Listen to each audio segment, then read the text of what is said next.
Oh, why do we get our feelings hurt so easily? You know? Um,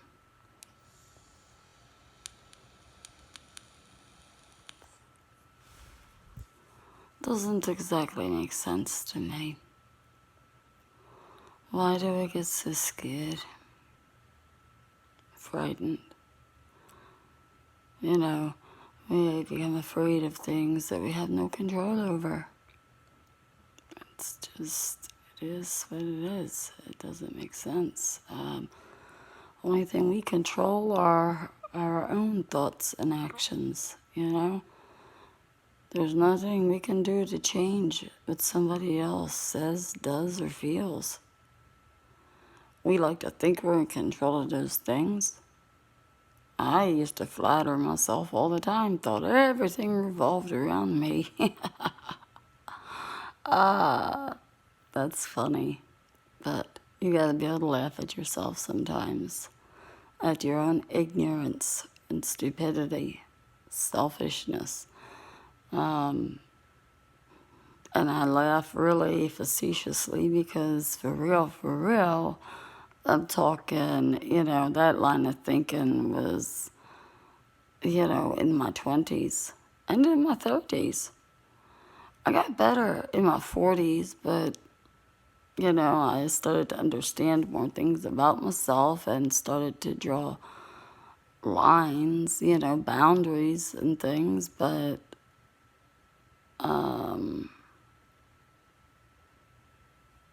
no. It's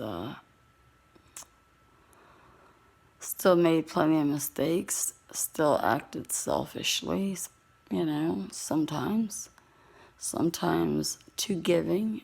I was too giving to the point that I allowed myself to be taken. And I'll take responsibility for that.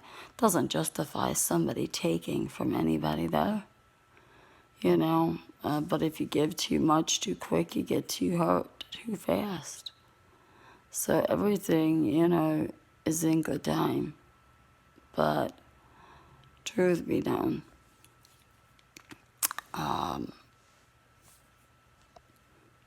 we have to be careful in, how we give of ourselves, how we treat ourselves, how we treat other people, what we expect of others. We need to be able to live up to ourselves. Don't ask somebody to do something that you know damn well you're not going to do yourself.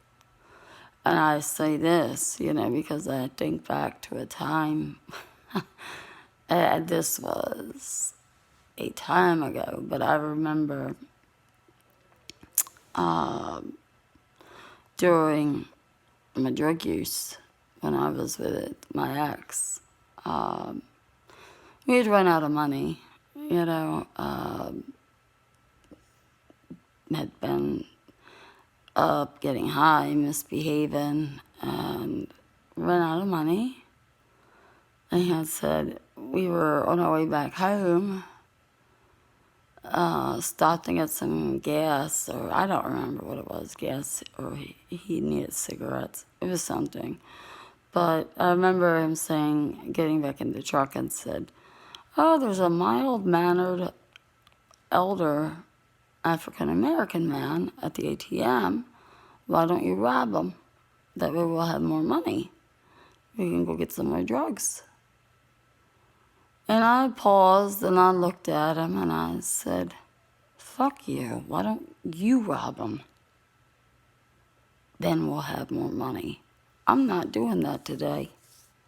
I will not, But that's an extreme circumstance, but that is a true story. So no. However I was, in my addiction back, we're going on 15 years ago now. I'll be damned if I want, to relive any of that stuff. I'll be damned. I know what the end result is. I know what pain that brings. I know what it is to walk the consequences of stupidity. I know firsthand what all that shit's about. You know, that's all. Those things are things that I know, that I've walked, I've lived. You know, I've walked those shoes and stuff. But for somebody to ask that when, you know, they wouldn't have the balls to do that themselves, it's like, that took nerve. It just showed, though, you know, like what kind of person I was with. You know, to even suggest hurting another person to get what he wanted, you know.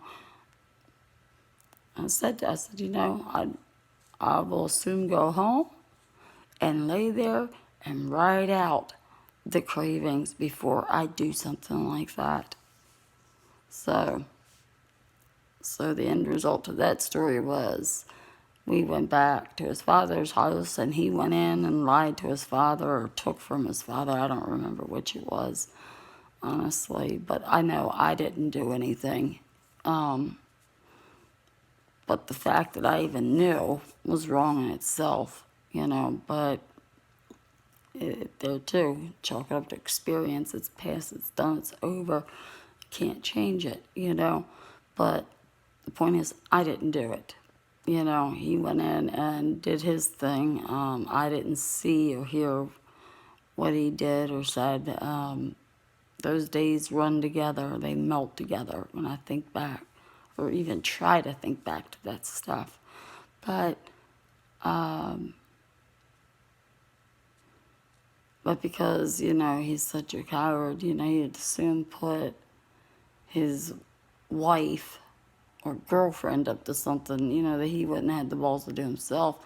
But he went and did it to his own father. So for him to be willing to have his wife or girlfriend do that and then turn around and lie and steal from his own father, I mean, all those things should have told me everything I needed to know about what kind of man he was, and probably still is. I don't know. He's not my problem anymore. But today, a man like that comes in my direction, I run the other way. I want nothing to do with that. You know, I want nothing to do with that. I'm about, you know, self-respect. It's, you know, I'm about self-respect. And if you can't extend me the respect that you would want in return, then, you know, you need to keep it moving. Keep it moving, because I'm going to lose patience and eventually tell you to hit the road anyway, you know, or I'm going to put on my walking shoes. No. I'm young enough to still have a decent shot to do what I want for myself out of life.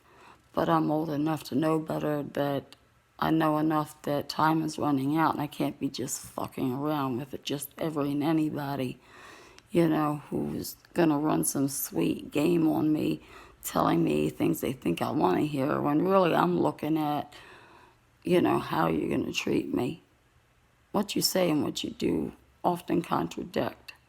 Words are nice. Everybody likes to hear nice things, but I like to be shown. I like to be shown what I mean to you, you know. And this is not just an intimate relationship. This is in any kind of relationship, whether it's in friendship, family, professional, co-worker, professional, collegial, you know, not just in intimacy. This is across the board. I have no time in my life for losers. Not today. Never really had the time, but I'm the idiot that made the time. So that, you know, the joke was on me.